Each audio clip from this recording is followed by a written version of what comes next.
அன்பார்ந்த அனைவருக்கும் அன்பு வணக்கம். இன்றைக்கி நம்ம சேனலில் சூப்பரான ஒரு தக்காளி குழம்பு தாங்க செய்ய போகிறோம். நம்ம வீட்டில் காய் எதுவுமே இல்லாத நேரத்தில் இந்த தக்காளி குழம்பு செஞ்சு பாருங்கள், ரொம்பவே சுவையாக இருக்குங்க.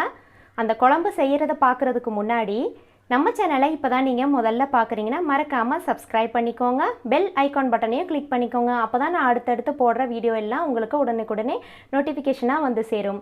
இப்போ வாங்க இந்த குழம்பு எப்படி செய்கிறதுன்னு பார்க்கலாம். இந்த தக்காளி குழம்புக்கு கடாயை சூடுபடுத்திக்கோங்க. அதில் ஒரு 5 காஞ்ச மிளகாய் எடுத்திருக்கீங்க. நீங்கள் உங்களுக்கு காரத்துக்கு தகுந்த மாதிரி நீங்கள் எடுத்துக்கோங்க. அதை சேர்த்துக்கலாம். 2 ஸ்பூன் மல்லி எடுத்திருக்கேன், அதையும் இதில் சேர்த்துடலாம்.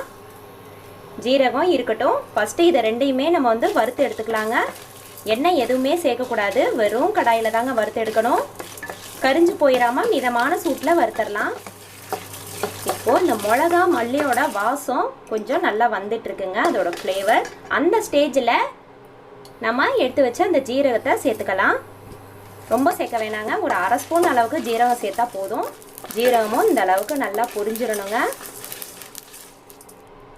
இப்போது எல்லாமே நல்லா வறுபட்டு அதோட வாசம் ரொம்பவே சூப்பராக இருக்குங்க. இதை ஆற வச்சதுக்கப்புறம் மிக்சி ஜாரில் சேர்த்து நீங்கள் பவுடராக வேணாலும் அரைச்சிக்கலாம், அப்படி இல்லைன்னா கொஞ்சமாக தண்ணி சேர்த்து கூட நீங்கள் அரைச்சிக்கலாங்க. இப்போ அதை அரைச்சிட்டு வந்துடலாம். அடுத்து அதே கடாயில் 4 டேபிள் ஸ்பூன் எண்ணெய் சேர்த்துருக்கேங்க.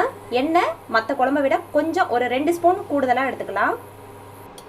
எண்ணெய் நல்லா காஞ்சி வந்ததும் 1/4 டீஸ்பூன் அளவுக்கு உளுந்து, 1/2 டீஸ்பூன் அளவுக்கு கடுகு, வெந்தயம் ரொம்ப கம்மியாக சேர்த்துக்கோங்க, அதோட ஃப்ளேவருக்காக மட்டும்தான், ரொம்ப சேர்க்க வேணாம், கசந்துடும். இது எல்லாமே நல்லா பொரிஞ்சு வரட்டும். எல்லாமே நல்லா பொரிஞ்சு செவந்து வந்ததுக்கப்புறமா ஒரு 20 சின்ன வெங்காயம் எடுத்திருக்கேங்க. நல்லா ஒரு 20 சின்ன வெங்காயம் எடுத்து நல்லா நீல வாக்கில் கட் பண்ணியிருக்கேன், அதையும் சேர்த்துடலாம். அது கூடவே ஒரு 6-7 பல் பூண்டு எடுத்திருக்கேங்க. பூண்டு நீங்கள் டைரெக்டாக அப்படியே சேர்க்காதீங்க, இந்த மாதிரி தட்டிட்டு சேருங்க, அதோட சுவை நல்லாயிருக்கும். அது கூடவே கொஞ்சமாக கறிவேப்பிலை சேர்த்துட்டு இப்போ இந்த வெங்காயம் கண்ணாடி பதம் வர அளவுக்கு வதக்கிக்கலாம். வெங்காயம் இந்த அளவுக்கு கண்ணாடி பதத்துக்கு வதங்கினாலே போடுங்க. அடுத்து 1/4 டீஸ்பூன் அளவுக்கு மஞ்சள் தூள் சேர்த்துக்கலாம். அது கூடவே 1/2 ஸ்பூன் அளவுக்கு சாம்பார் பவுடர் சேர்த்துக்கலாங்க. இது சேர்க்காம கூட செய்யலாம், ஆனால் சேர்த்தோன்னா நமக்கு அதோட ஃப்ளேவர் ரொம்ப நல்லாயிருக்கும், கொஞ்சம் டேஸ்டியாக கிடைக்கும். அது ஒரு டிஃப்ரெண்ட் டேஸ்ட்டாக இருக்குங்க, கண்டிப்பாக ட்ரை பண்ணி பாருங்கள். இது ஒரு தடவை இது வாசனை போக அந்த சிம்லேயே வச்சு கொஞ்சம் வதக்கிக்கலாம். இந்த பொடியோட பச்சை வாசனையெல்லாம் போனதுக்கப்புறமா ஒரு 3 தக்காளிங்க, நல்லா பழுத்த தக்காளியாக எடுத்திருந்தேன் மீடியம் சைஸில். அதை நல்லா மிக்சி ஜாரில் சேர்த்து தண்ணி எதுவுமே சேர்க்க வேணாங்க, அப்படியே அரைச்சி இதில் சேர்த்துடலாம். சேர்த்துட்டு இது எண்ணெய் பிரிஞ்சு வர்ற வரைக்கும் இதை நல்லா கிளறி கொடுத்துட்டே இருங்க. இப்போது எண்ணெய் ஓரளவுக்கு நல்லாவே பிரிஞ்சு வந்துட்டு இருக்குது பார்த்தீங்களா? இந்த அளவுக்கு எண்ணெய் நல்லா பிரிஞ்சு வந்துடணுங்க. அப்போ தான் அதோட டேஸ்ட், அந்த குழம்போட டேஸ்ட்டு ரொம்பவே நல்லாயிருக்கும். இந்த ஸ்டேஜில் நம்ம வறுத்து அரைச்சோம் இல்லைங்களா, மிளகாய் மல்லி ஜீரகம், அதையும் இதில் சேர்த்துடலாம். சேர்த்துட்டு இதுவும் ஒரு நிமிஷம் அந்த மிதமான சூட்டில் இதுவும் கொஞ்சம் வதக்கி விட்டுடலாங்க.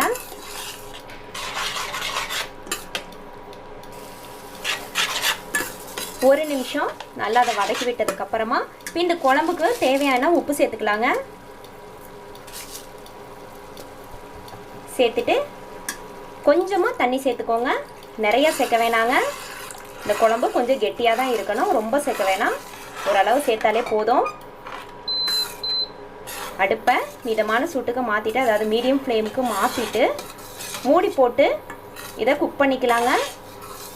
ஒரு 5 நிமிஷம் இது கொதிச்சு வந்தால் போதும், ரொம்பவே டேஸ்டியான நமக்கு தக்காளி குழம்பு கிடச்சிரும். அப்புறம் முக்கியமான இன்னொரு விஷயம் என்னென்னா, இந்த குழம்புக்கு நமக்கு புளி சேர்க்க வேணாங்க, தக்காளியோட புளியே இதுக்கு சரியாக இருக்கும். சேர்த்திங்கன்னா அதோட சுவை வேறு மாதிரி ஒரு டிஃப்ரெண்ட்டாக இருக்குங்க. இந்த மாதிரி சேர்க்காமல் ஒரு தடவை செஞ்சு பாருங்கள், ரொம்பவே சுவையாக இருக்குங்க. இப்போ மூடி போட்டாச்சு, 5 நிமிஷம் இது மீடியம் ஃப்ளேம்லேயே இப்போ அது கொதிக்கட்டும். இப்போது 5 நிமிஷமாக நம்மளுடைய தக்காளி குழம்பு நல்லா கொதிச்சிட்டு இருக்குதுங்க. மிதமான சூட்லேயே தான் கொதிச்சிட்ருக்கு. எண்ணெயெல்லாம் ஓரளவுக்கு நல்லா பிரிஞ்சு வந்திருக்கு பாருங்கள். இப்படி வந்திருந்தால் தான் இந்த குழம்போட டேஸ்ட்டு ரொம்பவே நல்லா இருக்குங்க. பார்க்குறதுக்கு கூட ஸ்ட்ரக்சர் கூட எவ்வளோ அழகாக இருக்குன்னு பாருங்கள். கண்டிப்பாக ஒரு தடவை ட்ரை பண்ணி பாருங்கள், ரொம்பவே டிஃப்ரெண்ட்டான டேஸ்ட்டில் இருக்குங்க. இந்த குழம்பு சாதத்துக்கு மட்டும் இல்லைங்க, இட்லி தோசையை கூட வச்சு சாப்பிட்லாம். ஒரு தடவை ட்ரை பண்ணி பார்த்துட்டு எப்படி இருந்ததுன்னு கமெண்ட்ஸ்லேயும் என் கூட மறக்காமல் ஷேர் பண்ணிக்கோங்க. நம்ம அடுத்த வீடியோலேயே சந்திக்கலாம். நன்றி.